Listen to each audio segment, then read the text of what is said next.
Welcome back to Shining from Within, the podcast where we explore the infinite amount of power and potential that lies within each and every one of us. I am your host with the most, Genevieve, and on today's episode, we're going to discuss perspective.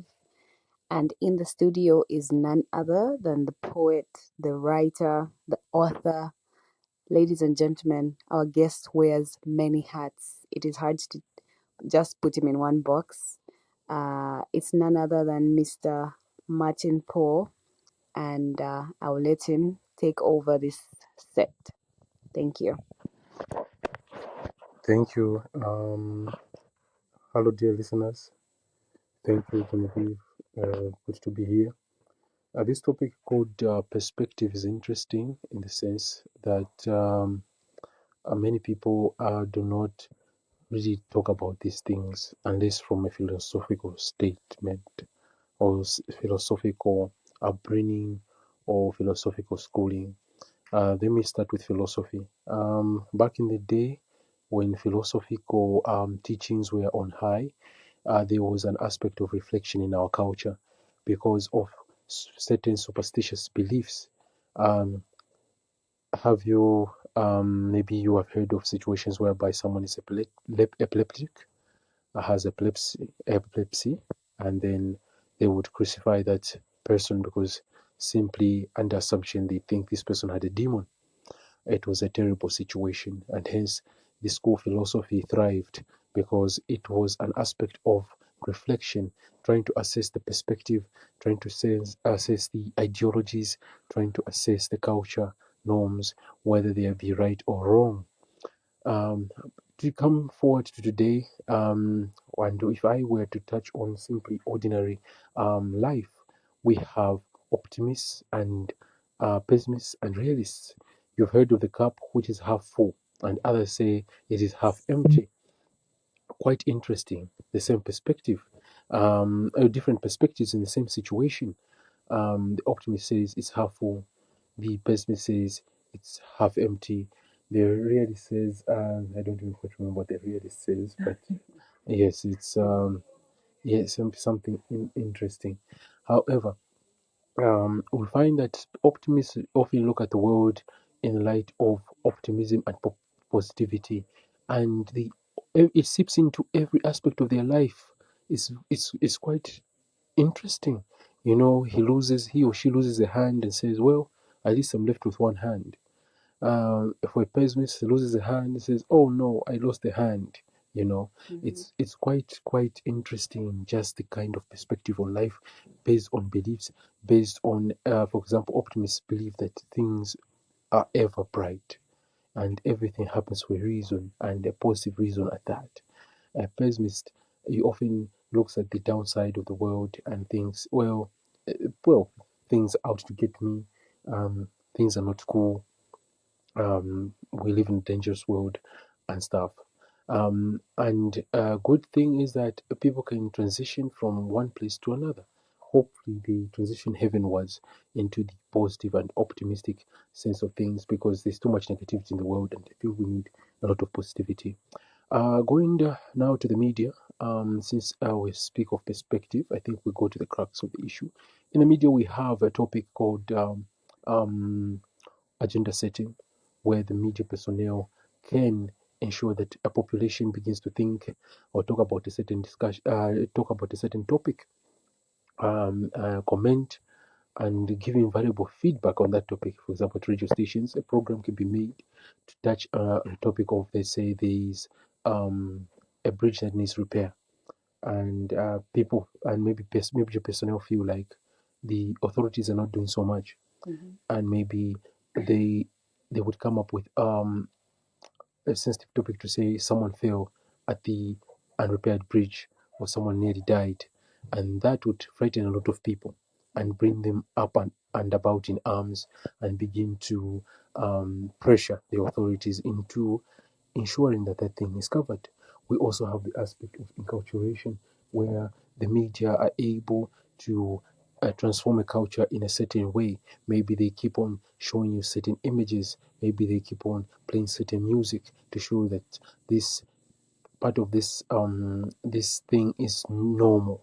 For example, maybe you are a culture that doesn't drink fizzy drinks, for example, and yet they keep on placing it upon the media to say or showing you images of people drinking fizzy drinks and showing you that it is cool.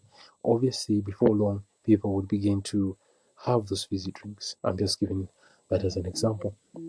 So we find that this is quite interesting and also quite dangerous, knowing that the media could be a tool for such cultural amendments. We also go now down to the issues of our modern phones, gadgets, with the algorithm-backed technology. Everything, all the organizations right now are trying to also be centered amongst to become rather media organizations. We have PR departments, communication departments everywhere. The government does consider the media as the fourth estate this time. Previously, we had the judiciary, executive, um, legislature, and now the media is considered the fourth estate because of its power. Things that are shown can actually transform a culture, can actually affect people's beliefs, and so many things. It's quite basic programming, if you will. Yeah. In this regard, the media is in a way playing a role. It's like an invisible hand guiding the masses' perspectives of different things. In this regard, yes. However, we also have to be careful with the media or the invisible hand behind the so-called invisible hand. At least the media has the courtesy of displaying what exactly they want you to think and do. But sometimes it also takes an enlightened person to see what certain things, what they are all about. But for others, they think it's just normal. Or this is how the radio operates. Or it's just another day. Nothing sinister. But for another person who knows exactly what is happening, they would see the writing on the wall. For example, where it becomes tricky is that the media covers a variety of topics: agriculture, philosophical, gender-based violence, communication, and so much more. So you find like it is very hard to really quantify or see whether the media or a medium is trying to program you and transform you. It's quite hard. However, for the media, I think the majority of issues are who is controlling this media.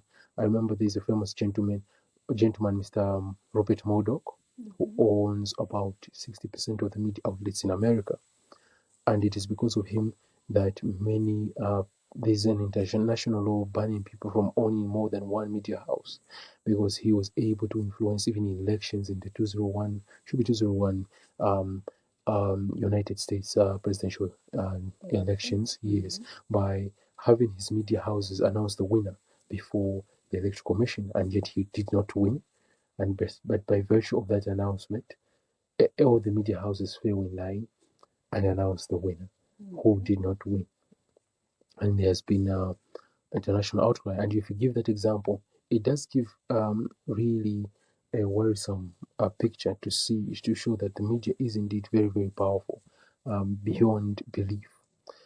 Coming now down to issues of our cell phones and the algorithms and the technology thereabout, we have social media, we have YouTube, we have Instagram.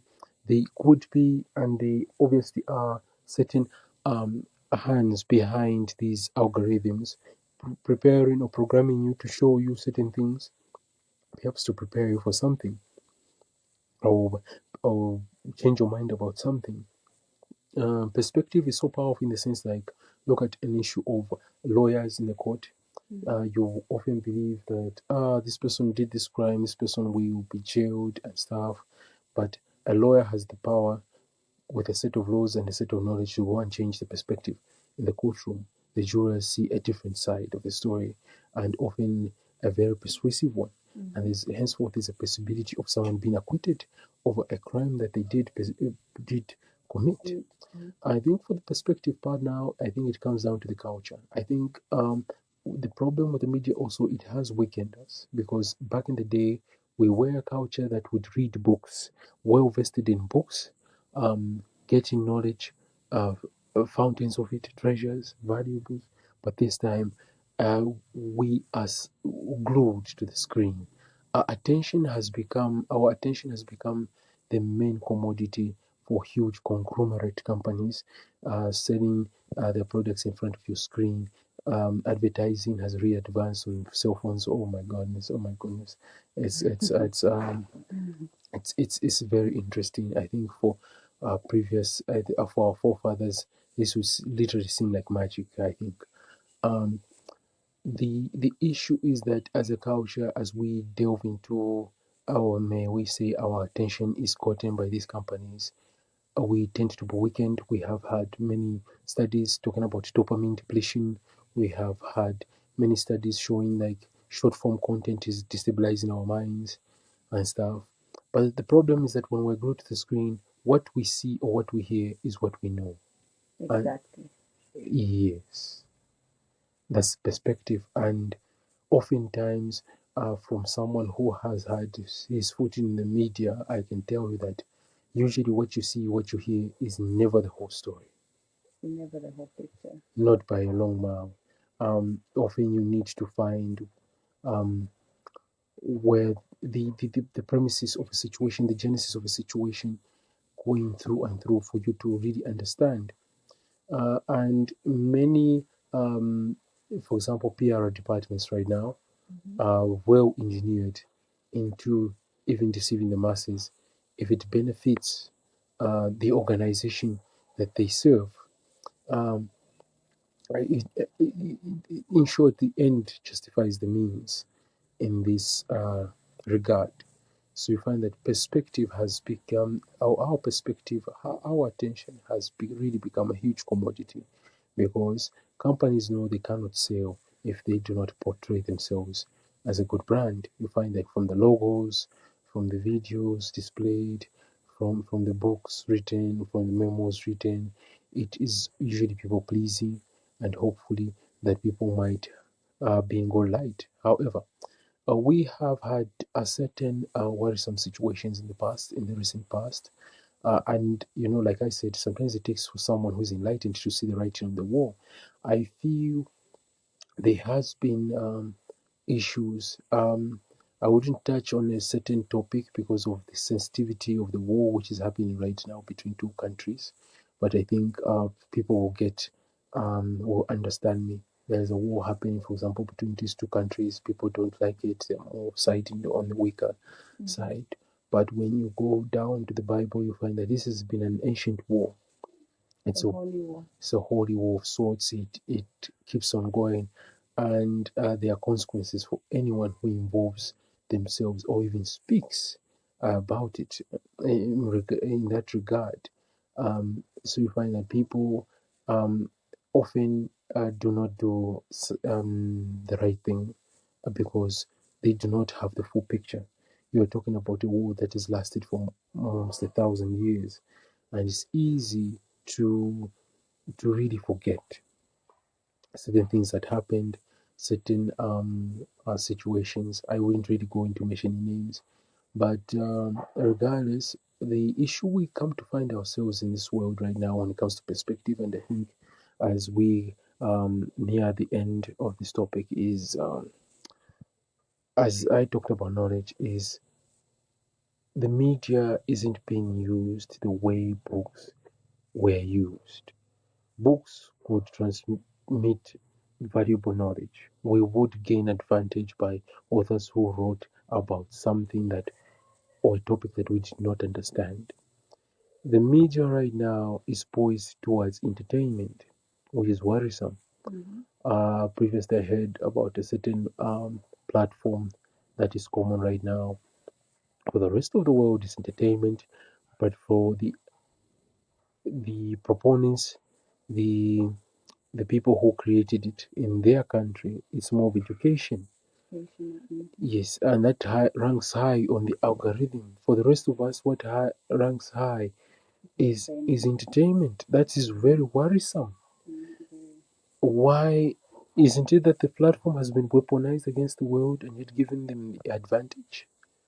And why would they do that? So you find a situation whereby people are unaware of a certain deceptive qualities. We have leaned so much into entertainment and it's very worrisome. I heard a certain lady who said, I cannot sleep until I watch videos from this platform. That's what puts me to sleep. Very sad. Very sad. Back in the day, it was books, it was prayers, it was stuff. What has happened with perspective? Right now, our perception, if attuned to certain degrees, can change the culture. Remember, I talked about the media. Media. Mm-hmm. If the media came out against you or came for you, are you sure you would withstand? Do you have the adequate knowledge to withstand, to understand, to see the writing on the wall?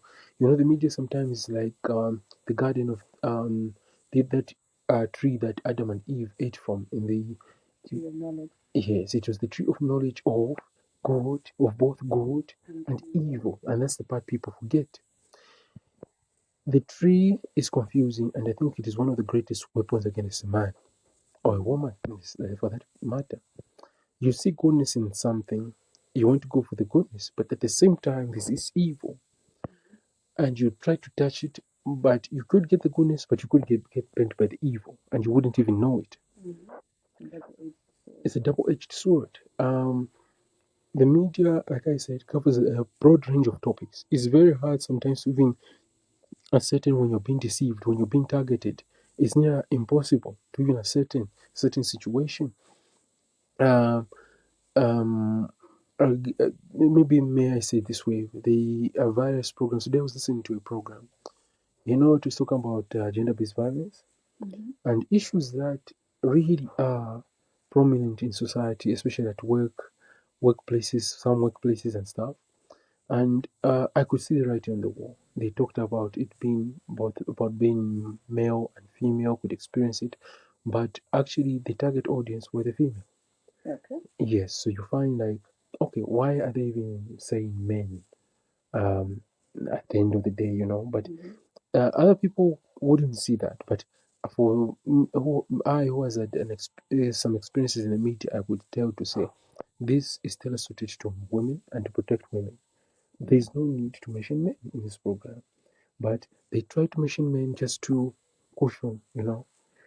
And sometimes a man who reads that would wonder to say, but what about us men? You get me? What's there? What's out there for us? You get me? For example, um, and I know this is quite sensitive, but let's go deep. Let's try to go deep. You know, you've heard of quotes like "educated girl, educated nation." That was good in the inception, but years later, you find um, many don't really care if a male child is educated unless it is their child. You get me? That is the backing, the social backing for men is less than it used to be, 50 years ago. Back in the day, people would have rather had a male child go to school. You get me? That? But this time, the girl is priority. So what you're saying there is perspective, and I don't really mean to dive into the rights and wrongs, but I'm trying to show you perspective and what has gone done that. It's the media, and this is interesting. Look at Arab Emirates, for example. Just less than 50 years ago, it was wrong for a woman to drive a car, but the media went in to work and showed the world to say this is not right, either through movies of ladies driving cars, um, through certain adverts that I think people saw. That is how that cultural norm was changed. And now here comes the big question: what if there is or there are invisible hands in the shadows that are hell bent to use tools like the media to warp our perception? What chance do we have? And I just sorry to interject there. I actually recently heard something, a quote, it was a conversation, but uh, it in the lines of power, true power works in the shadows, you know? So I think just to to add on that, we need to stay alert and walk, try to question, to go beyond what you see in the headlines or beyond what's beyond, the front.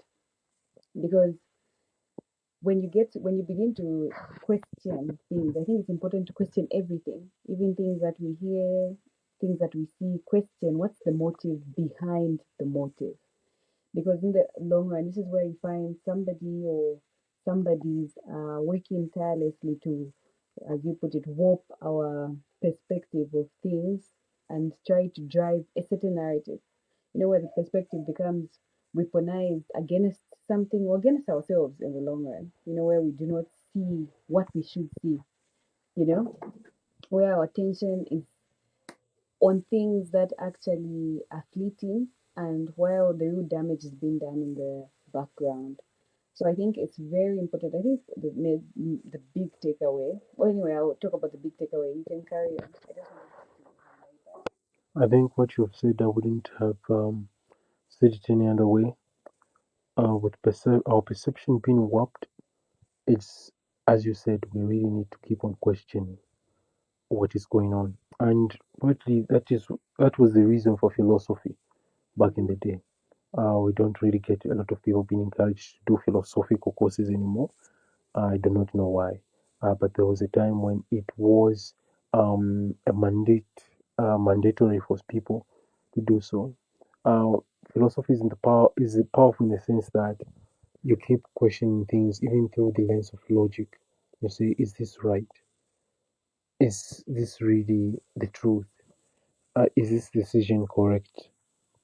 But if we have an invisible hand in the shadows, you find it could be tricky for people to even think in such a manner. Like I said towards the beginning, we don't often hear this topic. Our perception, we don't know how to, we have not taught how to question things that we perceive. It's rare that we are even encouraged to gain more knowledge in order to sharpen our discernment towards certain issues. Um, and I tell the dear listeners, please be aware. The world is really a different place. You find that companies are trying to weaponize our attention and our perception to benefit themselves because there's money to be made if they achieve it. If you can stay glued to an advert, games, or whatever, they make more money out of you. If you can just click the like button of a certain thing, and if they can get more as many clicks, button like clicks, uh, it, it it's positive on their part, which is quite strange. However, the cost to the rest of us isn't cool. So we have a lot of characters on the scene right now who are fighting for our perception, to change our perspective on certain issues, and we must really be careful. We must really be careful. There are certain examples I would go in, but for the sake of time, I wouldn't go in. However, I'll end with just a last biblical scenario whereby when the disciples asked Jesus, Dear Lord, what will be the sign of the end times? And he said, Do not be deceived. Um, that is the first thing he said before he went into the certain issues, earthquakes, rumors of wars, and stuff. He said, Do not be deceived. And I found that quite interesting. Do not be deceived. I was like, interesting. Because how do you get deceived, by the way? It's through your perception. Your perception, the way you perceive reality, that is the only way you're perceived. It wouldn't be far off to say that in the last days there would be a lot of people or groups that, or individuals or whatever organizations that will try to warp our perspective in such a way as to deceive us. We must be alert on various topics. When you see something, try to read further, try to research further before coming to a conclusion. Otherwise, I thank you.